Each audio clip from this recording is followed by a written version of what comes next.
ਤਾਂ ਪਤਾ ਲੱਗੂਗਾ ਦਿਲ ਨਾਲ ਨਾਰਣੀ ਚਲਾਉਣ ਵਾਲੀ ਏ ਦਿਲ ਤੇਰਾ ਜਦੋਂ ਸੁਣੂਗਾ ਟੁੱਟੇ ਦਿਲ ਨੂੰ ਸਾਂਭੀ ਕਰਦੇ ਕੀ ਫਾਇਦਾ ਮੁਟਿਆਰੇ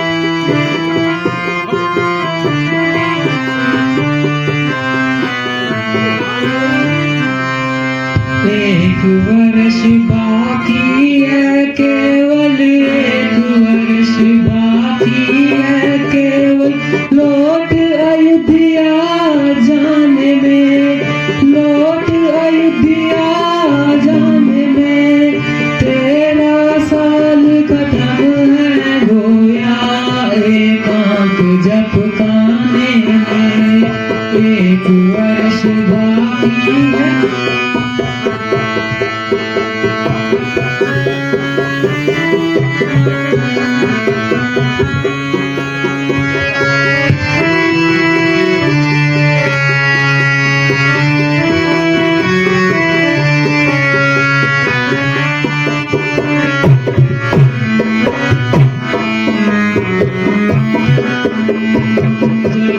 अयोध्या जाएंगे हम जल्दी अयोध्या जाएंगे और खुशी के मंगल गाएंगे और खुशी के मंगल गाएंगे फिर भरत जी मिलने आएंगे हो बंधु जमाने में एक वर्ष बाकी है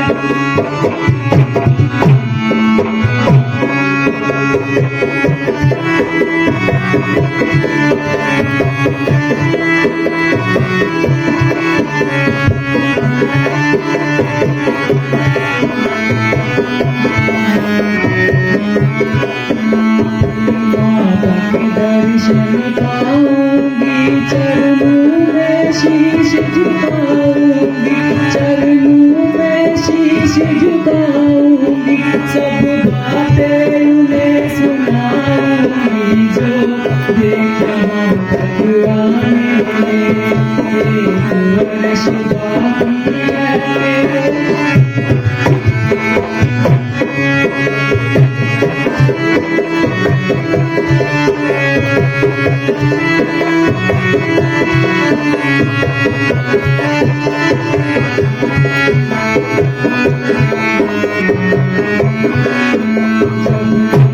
अयोध्या जाएंगे जब अयोध्या जाएंगे लोग हमको लेने आएंगे लोग हमको लेने आएंगे फूल सजाएंगे हमको जश्न जमाने में एक वर्ष बाकी है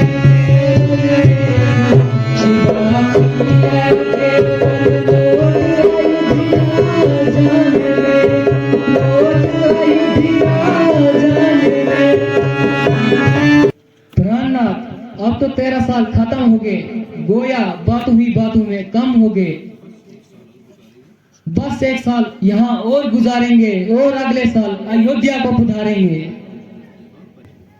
हाँ परिया जी ईश्वर की कृपा से ये दिन तो अच्छी खुशी से घट गए और हंसी खुशी से 13 साल घट गए। अयोध्या में तो हमारा अभी इंतजार होगा।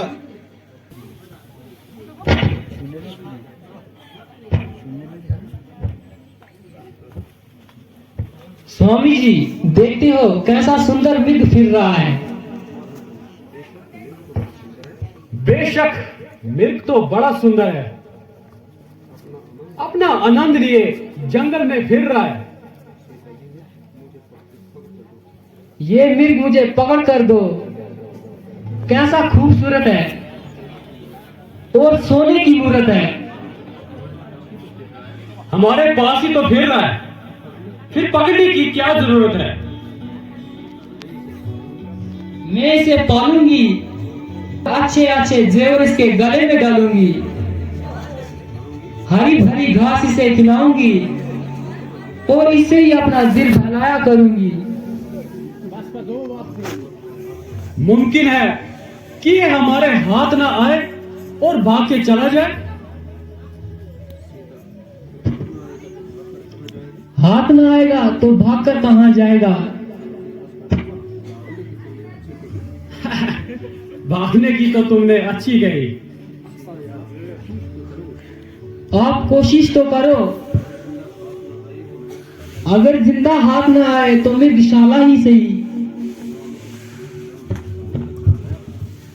बहुत अच्छा, मैं जाता हूं।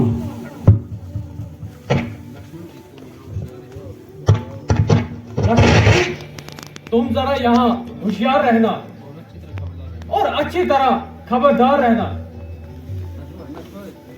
मैं तो चला हूँ मिर्ग मारने, मैं तो चला हूँ मिर्ग मारने, तुम सावधान होकर रहना, तुम सावधान होकर।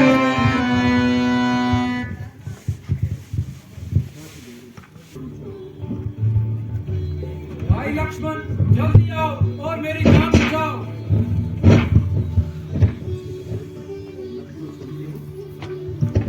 लक्ष्मण, सुनते हो? ये आवाज कैसी आई? हाँ हाँ, सुनता हूँ। किसी ने मेरा नाम लेकर आवाज लगाई है। किसी की किसकी? तुम्हारे भाई की आवाज है। तुम्हें मालूम नहीं इसके पीछे कौन सा बड़ा राज है? तुम्हारे भाइयों को राक्षसों ने अकेला समझकर आग दबाया है और उन्होंने तुमको मदद के लिए बुलाया है। नहीं नहीं, ये तुम्हारा महज ख्याल है। राक्षसों की उनके सामने जाने की क्या मर्जाल है? लक्ष्मण, तुम मुसीबत के समय भाई के काम ना आओगे तो फिर क्या फोड़े पे लगाए जाओगे?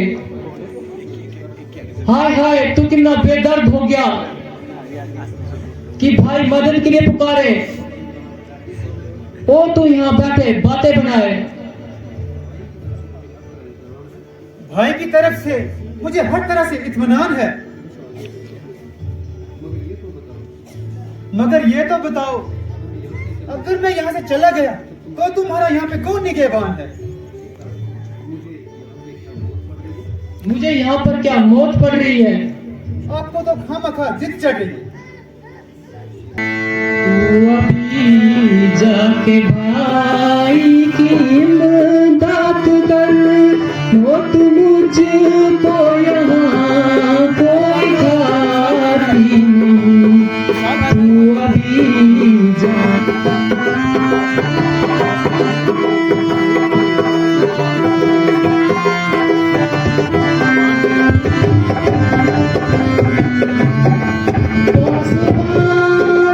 को मेरी जरूरत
तुम धोखा देकर भाई को मरवाना चाहते हो और खुद मुझे उड़ाना चाहते हो।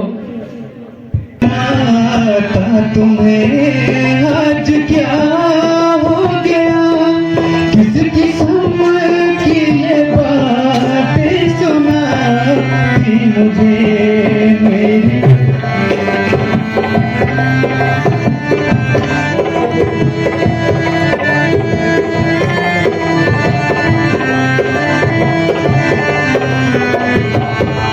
आज दिल में तुम्हारे क्या गया, पलटा मुझको बदमाश कहती मुझे।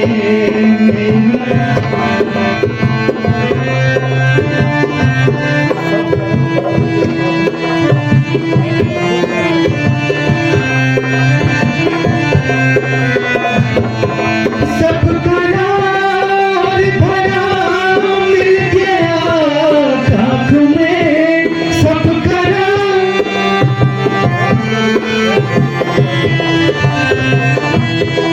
आप बदमाश कहकर बुलाती मुझे। आज अपने कानों से क्या सुन रहा, मौत भी तो नहीं हाय आती मुझे मेरी माता। अथवाया कभी शक्ति सी वास्ते साथ,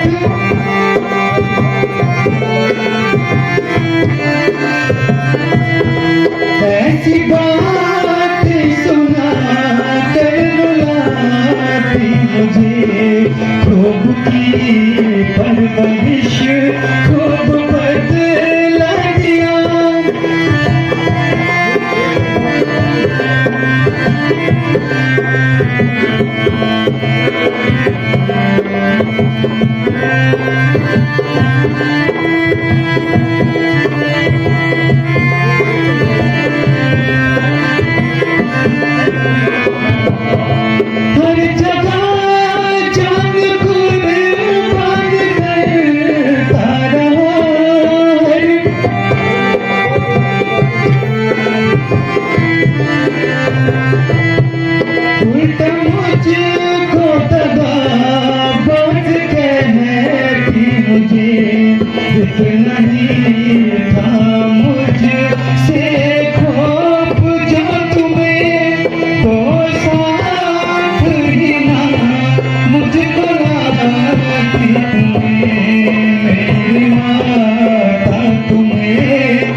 अच्छा माता, मैं जाता हूँ, जरा सावधान रह के रहना।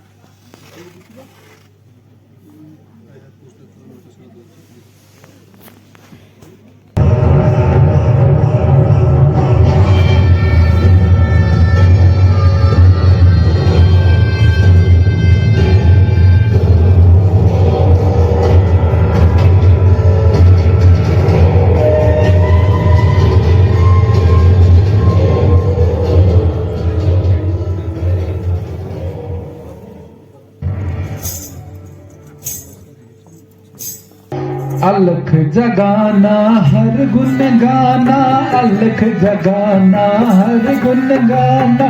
साधु संत कहलाते हैं, साधु संत कहलाते हैं, परमारथ उपकारों में अपना योग लगाते हैं। अलख जगाना हर गुन गाना, अलख जगाना हर गुन गाना।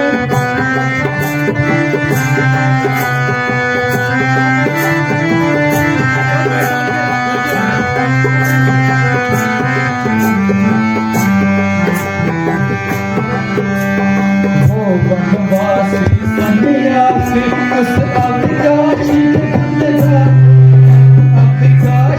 के गुण गाते हैं। अलख जगाना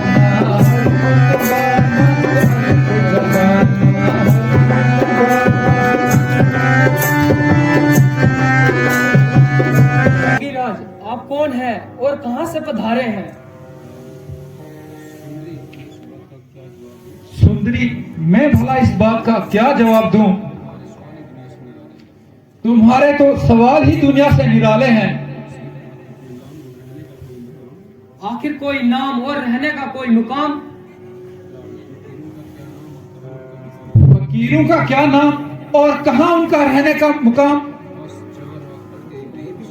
बस जहां रात पड़ गई वहीं विश्राम।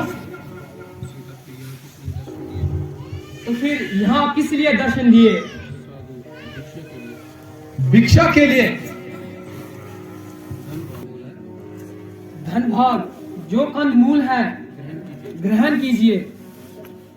तो बाद में लूंगा, पहले अपना नाम बताओ। भगवान सीता मेरा नाम है और मतलापुरी पैदाइशी मेरा नाम है। श्री रामचंद्र जी की अर्धांगिनी हूँ और महाराजा जनक की दुलारी हूँ।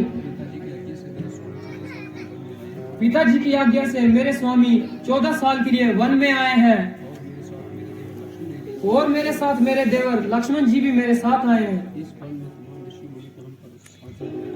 इस वन में तमाम ऋषि मुनियों की हम पर मेहरबानी है और यही हमारी मुक्सद कहानी है। तेरी बात बेशक निराली है और दिल को हिला देने वाली है। ये हुस्न और ये जवानी जिसके होते हुए तूने जगलू की खाक छानी, तुम तो इस लायक थी कि किसी राजा और महाराजा के घर को संवारती, ना कि इस तरह जंगलों में भटकती और अपनी जवानी को बर्बाद करती। आपकी जुबान से ऐसे अल्फाज शोभा नहीं देते। मैं बूढ़ी हूँ या जवान हूँ, बल्कि आपकी पुत्री के समान हूँ। ऐसी गुफ्तगू 22 शर्म है और जिसकी वजह से मुझे आप पे साधु होने पर भी भरम है। पहचानने में कमाल किया और मेरा असली भेद निकाल दिया। शक ना मैं साधु हूं,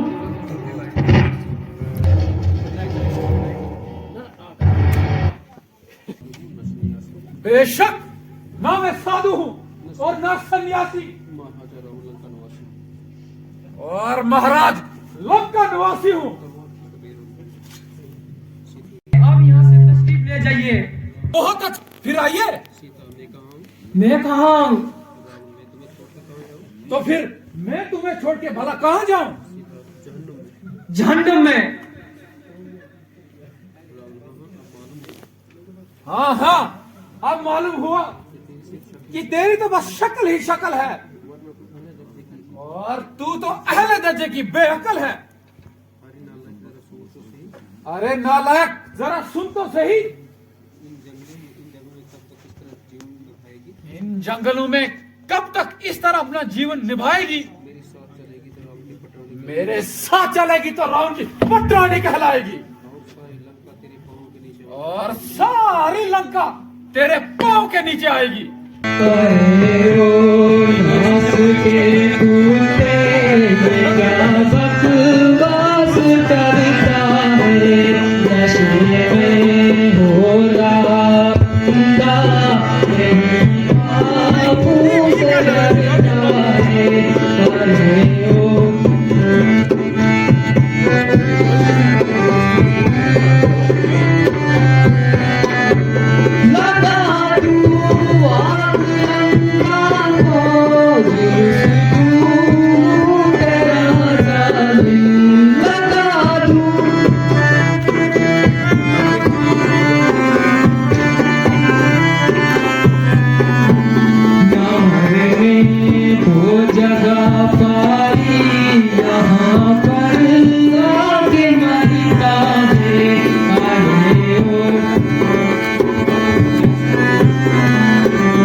ये क्या बकवास कर रहा है?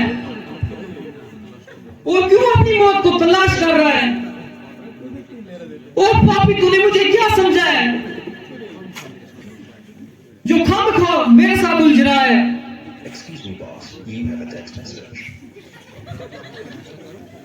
राजा होकर ऐसा कलम दो मर बेशरम। मुट्ठी भरकर हड्डियां और एक कंकड़। आखिर तू तो जंगलों की रहने वाली है। ताजुब है कि आप एक जंगली वैशी और बदतमीज औरत के साथ क्यों कलाम करते हो? मैं तुझे अपने साथ ले जाऊंगा।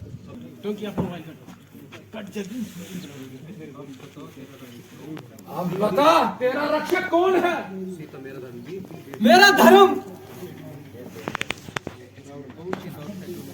कौन सी ताकत है जो मेरे सामने आ सकती है? तेरा पाप। अरे वो कौन है जो मुझे रोक सकता है? मेरी आंखें। तो पुकार फिर अपने साए को जो तुझे इन जबरदस्त हाथों से छुड़ाए। पुकारने की जरूरत नहीं। वो परमेश्वर जो तुझ में व्यापक है न सिर्फ तेरे जुल्म को देखता है बल्कि तेरे अंत पापों को भी देखता है। बल्कि तू जैसे पापी का इस दुनिया से नामो निशान मिटाता है।